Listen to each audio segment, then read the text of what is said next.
Estamos de volta no nosso programa Grandes Temas, debatendo o projeto de lei 4302/98 do governo federal, que terceiriza ampla e restritamente as leis trabalhistas. Esse debate, a gente estava comentando aqui antes do intervalo, ele ofende as leis trabalhistas, mas sobretudo a Constituição, que a gente estava conversando agora há pouco, né? E a repercussão disso, e a população não tem ideia, não há categoria, não é, preservada da precarização que essa nova lei do trabalho vai implicar, não é? Eu queria que a gente repercutisse ainda um pouquinho esse aspecto. Não sei se Patrícia queria retomar a sua fala antes do intervalo. Falávamos sobre a questão da modernização, né? Uhum. Sim. E foi uma luta histórica da classe trabalhadora a questão referente à jornada de trabalho. Chegar naquele patamar médio, aquele patamar, entre aspas, responsável de cumprimento de jornada de até 8 horas, salvo aquelas exceções trazidas pela própria CLT. Acontece que a reforma, se aprovada, ela prevê a possibilidade de contratação de uma jornada de até 12 horas. De até 12 horas diárias. O negociado vezes o legislado. E aí, é interessante que os telespectadores entendam que o trabalhador ele consegue ter rigidez física e mental para, durante 12 horas, considerando essa jornada, desenvolver o seu trabalho com a mesma aptidão e, mais ainda, tendo um intervalo de tão somente 30 minutos, que pode também ser negociado. Como é que fica essa questão referente, por exemplo, aí vai a ofensa à Constituição, doutor Luiz, no que diz respeito às normas de segurança, saúde e proteção do trabalhador. O trabalhador que está exposto a uma carga jornada extenuante, ele é mais suscetível a acidente de trabalho. Então, em que pese o fato de a reforma não poder mexer nesses pilares da saúde e segurança do trabalho, mas indiretamente contribui para fragilizar tal aspecto. Sim, não tem a menor dúvida. Essa precarização, quer dizer, o fato de que os contratos são curtos, sim, que rouba dele a identidade do trabalho, de categoria, que é uma coisa que, né, constrói-se no mundo, na Europa, no século XVIII, não é? E vai avançando no século XIX, as entidades de classe, de associação por categoria, não é? Em que o sujeito se identificava, bom, isso é até, em certo sentido, até medieval, né? O sujeito passava de geração em geração o ofício no qual ele se reconhece, né, desde sempre. E agora você tem uma completa dissolução dessa identidade do trabalho. Sim. Do ponto de vista da saúde mental do trabalhador, isso é desastroso, né? Que a gente podia conversar. Eu gosto de retomar muito a um termo de um autor denominado Robert Castells. Ele vai dizer que a atual conjuntura que atinge, né, essa questão do pertencimento da identidade, ele vai desfiliar o trabalhador. Desfilia porque ele não consegue estabelecer essa relação de identidade. Ele será um desfiliado que vai estar numa condição de eterna vulnerabilidade. Para além disso, tome que essa proposta do projeto de lei 6787, ela flexibiliza em demasia não somente o trabalho, mas tudo que compõe o trabalho naquela relação, se a gente tomar o trabalho como uma troca de equivalentes de salário, né? Se reduzirá, aumentará a jornada de trabalho, também se reduzirá o salário em 30%. Também tem esse agravante. Né? Isso é muito sério. Então, veja só, se criará duas outras formas de contrato de trabalho. O interino, não que não exista o contrato de trabalho interino, ele já existe, né? Porém, em situações específicas, vai ser ampliado, vai ser generalizado. E o trabalho que não tem... Salve, aí o colega aqui pode até esclarecer melhor, o trabalho em casa, o home office, que vai... Agora a proposta também formaliza. né? Então, veja só, por trás disso aí tem níveis de exploração no trabalho em casa, que é oculto, né? Você tem formas ainda que vai impor esse trabalhador eternas alternativas de sobrevivência. Porque esse interino, de contrato interino, ele, para poder complementar a renda, vai atrás de outros trabalhos interinos. Submeter a uma pressão fortíssima. Exatamente. Então, metas, veja às vezes, só. inatingíveis, inalcançáveis. Nesse né, que vai tentar processo, Sem segurança. sem segurança. Sem segurança. E aí eu queria retomar uma questão que para mim é extremamente preocupante, porque os contratos de trabalho por tempo indeterminado, que serão todos esses, ele é promotor de um nível de adoecimento mental sem precedentes nessa história. Ele é fomentador de uma instabilidade emocional, tá? Também sem precedentes. Você vai trabalhar 3 meses, porque os contratos também temporários agora vão sair de 90 dias para ser alterado, que pode ser para 120 dias, prorrogar por mais 120 dias. Se o empregador, ele pode contratar por tempo determinado, porque ele vai estabelecer um contrato de longo prazo com o empregado. Tem situações piores, né? Tem situações piores. Esse último relatório está sendo debatido. O que é que se trouxe de novo, assim, e de esdrúxulo também? É um trabalho intermitente, quer dizer, você trabalha um dia sim, um dia não. Quer dizer, hoje eu sou empregado, amanhã não tem trabalho para mim, então eu fico em casa. Eu não recebo pelo dia de amanhã. No dia depois de amanhã tem trabalho, eu volto.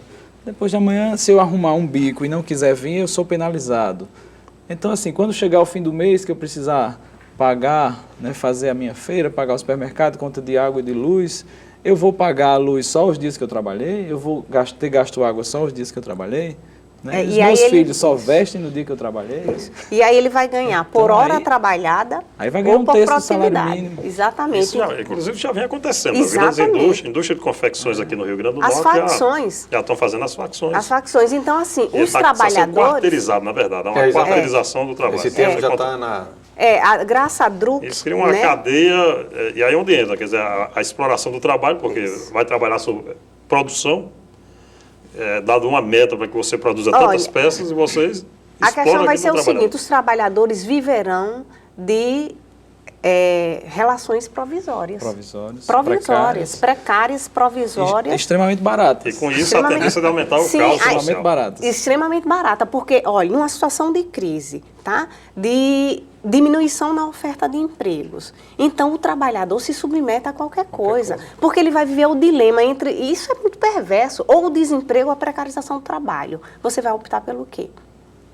Né? Eu preciso suprir minhas necessidades hoje, aqui e agora. É por isso que é extremamente perigoso e perverso a questão do negociado sobre o legislado. Onde é que numa relação que historicamente é uma relação contraditória entre capital e trabalho vai existir isonomia? Vai existir uma aceitação. Vai existir aceitação. uma Num momento de flexibilidade, né? crise, o trabalhador vai se submeter a qualquer coisa. Já se a lei- submete. Já se A lei submete. que rege a negociação é oferta e procura. Né? Exatamente. Na lei Quiçá econômica. institucionalizado. Então, assim, se nós tivéssemos hoje no Brasil, né, uma demanda por mão de obra maior, né, do que a quantidade de trabalhadores, então nós poderíamos dizer que os trabalhadores teriam condições de negociar. Exatamente. Né? Mas hoje o que nós temos é uma oferta abundante de mão de obra. Sim, né? exatamente. E pouquíssimos postos de trabalho, cada vez reduzindo mais. Então, como é que se negocia com alguém que está precisando comer? Pois é. Ele negocia Que já qualquer está numa coisa. situação extremamente Na fragilizada. linguagem popular, né, aquela situação do patrão, É. que diz assim, você não quer, tem quem queira. Tem um exército aí o fora que exército tá de fora reserva, esperando. Eu uso né? sempre essa... Pra Pior, ocupar o seu disse lugar. que isso é para gerar emprego. que Mas não como é gerará. que É uma Isso vai falácia. gerar uma coisa que vai gerar muita demanda judicial. Isso É. eu não tenho Como é dúvida. que vai gerar E emprego? se a Pode até CLT gerar for trabalho, mas flexibilizada, não, nem mais, né? Vai Porque ser. não vai ser Não vai negociado ter. com o patrão. Isso. Vai ser Exatamente. toma como Eles querem, na forma- verdade, acabar com a justiça força do de trabalho. lei, Esse é o né? objetivo maior. É outra situação. Outra situação outra que situação. precisa ser debruçada. A reforma inicialmente era um texto Pequeno, né? pequeno, como foi dito aqui, algumas folhinhas, né? E de repente virou um monstro, né? Em que não só se reduz direitos dos trabalhadores, mas também se restringe o acesso do trabalhador à justiça, né? Totalmente. Em um ataque que não é propriamente à justiça do trabalho, é um ataque ao próprio trabalhador, impedindo ele, em certos dispositivos, dificultam, assim, tornam praticamente impossível o trabalhador ter acesso à justiça, né? Então, assim, dificulta, né, a organização, a agregação sindical, tem a questão do financiamento, né, que não foi discutida a unicidade, assim, tem vários aspectos da organização sindical que não foi discutida.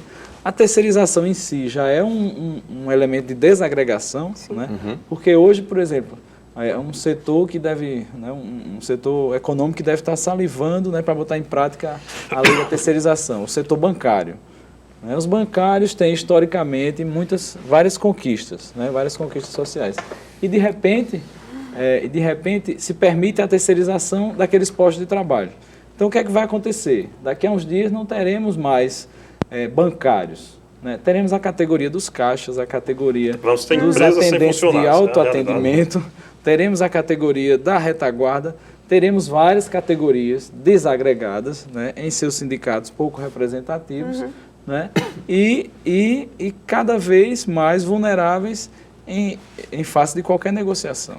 Né? Então, assim, tudo converge para o enfraquecimento do movimento sindical, enfraquecimento da justiça do trabalho, deterioração da condição do trabalhador, para tornar a mão de obra alguma coisa barata e substituível.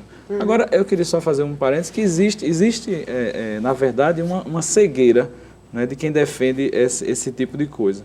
Porque no mercado de trabalho brasileiro, uma das coisas que mais se precisa é de qualificação da mão de obra, mão de obra especializada. Então, o Brasil carece disso. E o que é que acontece? Quando a gente coloca o trabalhador numa condição muito vulnerável, né? Quando coloca o trabalhador numa condição extremamente empobrecida, o que a gente vai ter é a perpetuação, né, em gerações futuras, né, de trabalhadores também desqualificados. Né? Quer dizer, não se está atingindo o trabalhador, o empregado só. É toda a sua família, toda a sua descendência que vai padecer dessa falta de condições mínimas de sobrevivência. Então, nós estamos, mais uma vez, como no trabalho infantil, como no trabalho escravo, intensificando e reproduzindo ciclos de pobreza, ciclos de empobrecimento, ciclos de discriminação, de marginalização. Não é tão somente a precarização do trabalho, mas a precarização da vida do trabalhador, sobretudo, e o empobrecimento. Né? Quer dizer, no mundo que nós já estamos vivendo, um mundo de violência, que é fruto dessa desagregação social, vamos afirmar dessa forma. É o pauperismo que Marx denunciou lá no século XIX. O pauperismo que Marx denunciou no século XIX hoje toma requintes de precarização do trabalho. Marx, a propósito, né, porque parece isso mesmo, parece que a gente está retornando ao século XIX. Requintes de precarização do trabalho. A história se repete pela tragédia, né? A relação entre empregador e empregado, entre capital e trabalho, nunca foi simétrica. Não, óbvio, tem um tem o dinheiro e a empresa, a fábrica, e o outro, como diz Marx, só tem a força de trabalho para oferecer. Né? A única coisa que ele tem é o seu único produto, seu único capital, digamos, é a própria força de trabalho. Se você retira direitos que asseguram minimamente, né, que preservam minimamente a condição do trabalhador nessa relação dissimétrica, né, ele fica completamente exposto. Sim, à deriva. Né? À deriva, completamente exposto. Né? O trabalhador já vive numa situação de tanta correria e de tanta fragilidade por conseguinte, que eu acredito piamente que se essa reforma passar, vai passar como um trem-bala, como um furacão pela vida deles, porque eles não vão ter o total conhecimento sobre as novas regras, sobre as novas condições, de forma nenhuma.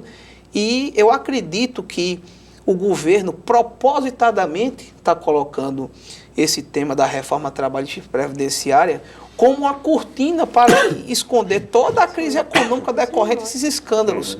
Odebrecht, Petrobras, grupos econômicos fortíssimos. Então, assim, é uma manobra. Se passar... eu vejo assim, parece está sendo narrado por Kafka, né? Esse é um processo de Kafka. Exatamente. O que acontece é assim, o que acontece no Brasil. Qual é o grande problema do Brasil recorrente nos noticiários de TV? É a corrupção. Perfeito. A corrupção em elevadíssima escala, praticada pelos políticos e por grandes empresários. Né? E qual é a resposta do governo para essa situação? Reduzir o direito dos aposentados, dos trabalhadores, a perspectiva de benefício, reduzir os direitos sociais, limitar verbas de educação e da saúde com aquela PEC, né, do congelamento do orçamento. Então, assim, parece uma coisa louca. Assim. Qual é o problema do Brasil? Corrupção. O que é que nós vamos fazer? Vamos descontar do trabalhador. Ele que está pagando a dívida a força produtiva do país. Não, e ele ainda assume o cinismo de dizer que isso é modernização. Né? Mas aí tem um agravante aí que é bom que se coloque. Na verdade, com toda essa avalanche de informações que a grande mídia tenta imputar à sociedade de que a raiz do problema é esse, a questão da corrupção, a terceirização por si, ela passa a ser um cabide de indicações políticas. Os caras estão encontrando, enquanto a gente muitas vezes nos degradamos, até nos sindicatos, as brigas, eles estão organizados, tomando isso, fazendo jantares na calada da noite para planejar a desgraça da classe trabalhadora. Vai incorrer... E encontrar alternativa para resolver o problema deles. Porque vai incorrer no mesmo problema de corrupção. Em razão, eles têm empresas que vão prestar serviço. Sim. Né? Os processos licitatórios são fraudulentos. Né? Então, vai reproduzir a mesma lógica. Eu queria retomar o que Moacir pontuou, que é a questão da quarteirização. Com um efeito cascata da institucionalização da terceirização. Isso. E aí ela vai virar uma quinteirização, e assim vai, né? Que lá na ponta você vai ter, né, a acentuação do trabalho escravo. E quanto mais nessa cadeia produtiva o processo de descentralização acontece por meio da terceirização, pior vai ficando a situação desse trabalhador. Então não tem nada dentro desse pacote perverso, né, que ele está presenteando o trabalhador, né, na iminência já do 1º de maio, que é o Dia do Trabalhador, né, não tem nada que seja minimamente confortável ou razoável para o trabalhador. Patrícia, aliás, você fez lembrar justamente, o programa está sendo exibido no 1º de maio. Né? É uma data histórica, né, porque remete à luta do povo brasileiro, né, a luta dos trabalhadores por adquirir direitos. Né? E nessa relação, na atualização dessa dissimetria entre capital e trabalho, que é o que está fazendo agora, fragilizando completamente o trabalhador nessa relação com o empregador. Eu me lembro de uma cena do livro do John Steinbeck, As Vinhas da Ira, um livro com o qual ele ganhou o Prêmio Nobel. É uma cena triste, dramática, porque você tem trabalhadores que são recrutados para a colheita do algodão e eles ganham pouco e o que ganham se alimentam no armazém do próprio dono da terra e aí começam a se organizar para reivindicar um pouco mais de trocadinho. O que faz o sujeito? Ele olha na estrada que passa em frente à fazenda uma multidão de miseráveis sem trabalho. O que ele faz? Ele demite, ele manda para o olho da rua aqueles que estavam reivindicando aumento de salário, um trocadinho a mais. E contrata aqueles sem capacitação, mas que se submetem. Sim. E é todo um drama porque essas pessoas se conhecem, né? Só que a tragédia é que no limite ou eu trabalho e como, né? Ou eu morro de fome. Na verdade, o trabalhador fica refém dessa situação contraditória aí já dita, nessa relação antagônica capital-trabalho. Né? Ele é o polo frágil dessa situação. E em situação de crise econômica, fragiliza-se ainda mais. Ainda mais, Patrícia, e eu fico pensando numa coisa que a gente não está se dando conta, né? É que essa tensão pelos pacotes sucessivos, né, que roubam direitos da sociedade civil, isso vai aprofundando, não é? Uma crise, uma instabilidade, não é? Social e política, que eu acho que quando a sociedade brasileira se der conta do que está em jogo, não é? E do que esse governo está fazendo com direitos adquiridos, direitos que até então estavam assegurados pela Constituição Federal e que foi retirado deles à força na calada da noite, praticamente, porque não há debate público sobre isso, não é? Eu temo pelas repercussões sociais disso. Nas ruas, eu temo pelo que isso vai ocorrer. Que virá depois disso aí, né? Depois disso. Falar em repercussão social, é importantíssimo também nós tocarmos no seguinte ponto, já com o colega Moacir aqui presente também, é a fragilidade que o sindicato pode se encontrar pós a aprovação de uma reforma como essa. Que é mais uma reforma sindical do que trabalhista. Pois é. Esse aspecto também, né? Porque parece... É engessado. Porque ele Exatamente. tira a contribuição sindical, né? Mas o pior de tudo é o motivo dessa supressão, dessa retirada, dessa faculdade desse direito. E o motivo é o grande número de sindicatos existentes no país. Como se para surgir um sindicato não houvesse um controle governamental. O Ministério do Trabalho e Emprego é sim responsável pelo filtro dos sindicatos. Perfeito. Se alguém tiver alguma correção a fazer, né? A minha militância não é no direito sindical, mas eu conheço um pouco isso.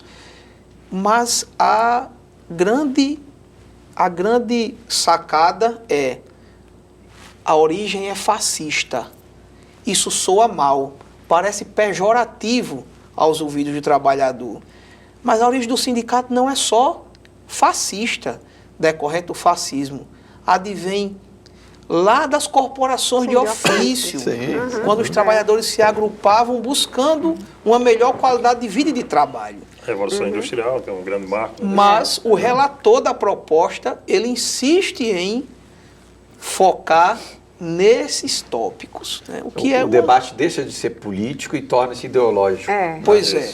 Ele criou, na verdade, uma repulsa com relação aos trabalhadores, principalmente os sindicalizados. O Rogério Marinho tem esse aspecto. Ele odeia, na verdade, os trabalhadores. E a Justiça do Trabalho também. É a Justiça do Trabalho, isso que era acabar. Assim, a gente não pode desconsiderar que está dentro de... Outro dia, num debate, numa entrevista, eu afirmei a coisa. Foi dito pelo repórter, ele perguntou, mas Moacir, você não acha que tem muitos sindicatos? Eu disse que sim.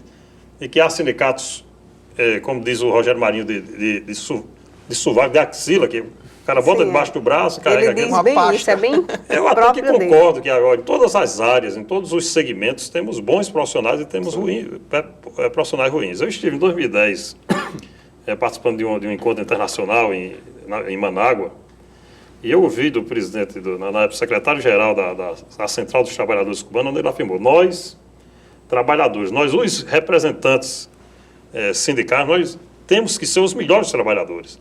Porque há uma mácula sobre os representantes que você tem que premiar. A gente que não presta para dirigir sindicato, para fazer concessões escusas com os patrões. E não é esse o papel do sindicato. O sindicato tem o papel de proteger o trabalhador. Sim.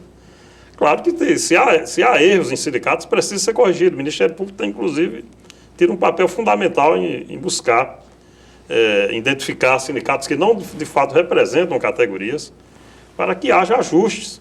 Mas a escolha ela é espontânea pelo trabalhador.